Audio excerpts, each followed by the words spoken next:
what's up, everybody? This your boy Jay Mace inside the Time Machine on WUAG 103.FM, playing the best in old school hip-hop, R&B, and everything else in between. With me on the phone right now, I have Kool Rock Ski, member of the legendary hip-hop group, the Fat Boys. Kool Rock Ski, welcome to the Time Machine. What's up, man? Thanks for having me. It's no problem. I appreciate you taking the time out of your busy schedule to do this interview with me. Yeah, man. No doubt, Alright, we're going to go ahead and get it started. Now, before linking up with Prince Marky D and Buff, were you doing your own thing in a separate rap group prior to Fat Boys? Oh, nah. We all grew up together. Me and Mark, I met Marky D first. We was just 8 years old, 9 years old. And then Buff moved around when we were in teens, early teens. Buff had moved around. So we formed a rap group once Buff moved around the block.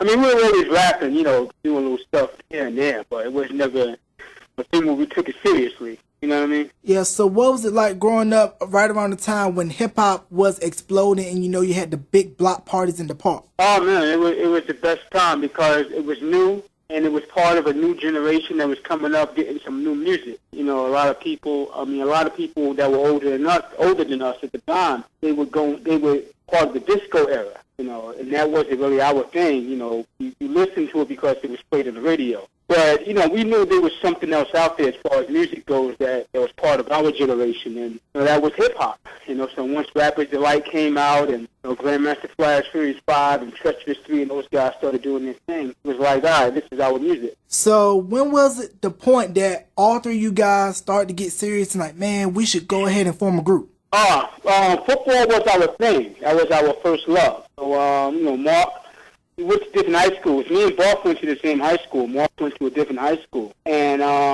football was our thing. So once the football thing didn't pan out for us, we started focusing more on hip-hop, doing the rap music thing, because we knew we can fall back on that because we knew we can do it. You know what I mean? So we started just getting serious about it, started practicing a lot. Next thing you know, one thing leads to another, and we were in a rap and dance contest. Of course, we was part of the rap portion of it. We won the contest, Mm. And the first place prize in the contest was the recording contract, like you see in the movies Krush Groove. So that's what that was all about. Okay, so how did you guys come up with the name Disco 3 before the Fat Boys? We didn't want to do no elaborate big-time names like you had Grandmaster Flash, Series 5, you had Treacherous 3, you had Fantastic Romantic 5. We didn't want to be this elaborate group, so we was going to do something that was basic. There was a group called Disco 4. And, we were naive at the time. We didn't know any better. Take somebody's name and just say, all right, if they're Disco 3, if they're Disco 4, we'll be the Disco 3. So, we just took the name and ran with it. But, of course, you can't market that kind of name. I mean, looking back at it now and looking at it, where we came from, you can't market that. So we had to do something to separate ourselves from what everybody else is doing. And now you guys got signed, and then the debut album came out in '84 with hits such as Stick 'em, Can You Feel It, and Jailhouse Rap. So what was it like going in that period and making that album? And it was 2 years before, like, really the mainstream really started catching on to rap. Just making that album, that was Curtis Blow invention as far as doing the coming up with the concepts for the record. Like Can You Feel It and Jailhouse Rap and Put Up Stick 'em, and so he pretty much just sat down with us and said, this is what we're going to do. So we pretty much followed his lead with it. And just to come back from Manhattan, we lived in Brooklyn, so to come back from Manhattan and hear your song playing on the radio on a Friday night, and everybody just, it was a time where come on the block and everybody just treat you like one of the people on the block. Mm. So you coming back home in a limo, and now everybody's treating you like a superstar, and you're looking at people like, come on, man, we work together.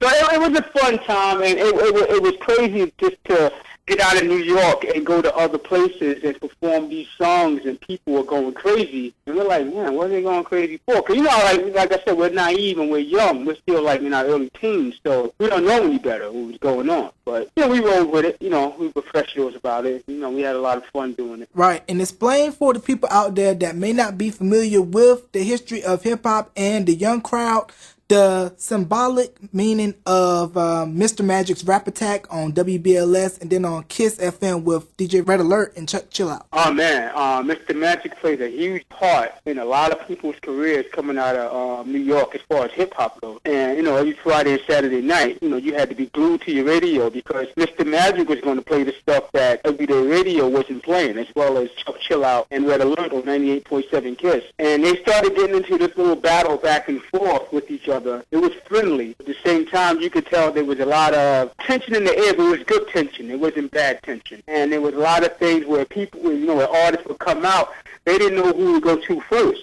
Should I go to Mr. Magic first? If I piss off Mr. Magic, I might not get my record played. If I make Red Alert or Chuck Chill Out mad at me, I might not get my record played. So there was a lot of back and forth kind of stuff. But we were such an established group that we can go to any radio station and just show up and be like, okay, we got the new record over here, 98.7 with Chuck Chill Out and Red Alert. Then we'll go to Mr. Magic and vice versa. So they really didn't get mad at us. But if you were a new artist coming out, then, they really picked the poison, you know what I mean? Yeah, because on YouTube, there was an old cassette clip that somebody dubbed from the radio and put on the YouTube, and they had you guys doing the drop for WBLS Rap Attack. Yeah, we used to do so many drops, for Mr. Magic. And, Magic was a cool cat. Magic was an older guy. It wasn't like he was pretty much our age. So he knew a lot about the politics of radio and the politics of the music industry. So, he used that to his ability. But he's a good guy. He's a cool guy. So was Red Alert. Red Alert pretty much came from the streets. He was like the guy who would carry records for Kool Herc. Anybody who don't know who Kool Herc is, he's like the founder of hip-hop. You know what I mean? So he was the guy who carried records for Kool Herc, where Kool Herc would jam in the part. And Chuck Chill Out was just a damn nut. So he was just pretty much a guy where you just come inside a radio station and he'll just,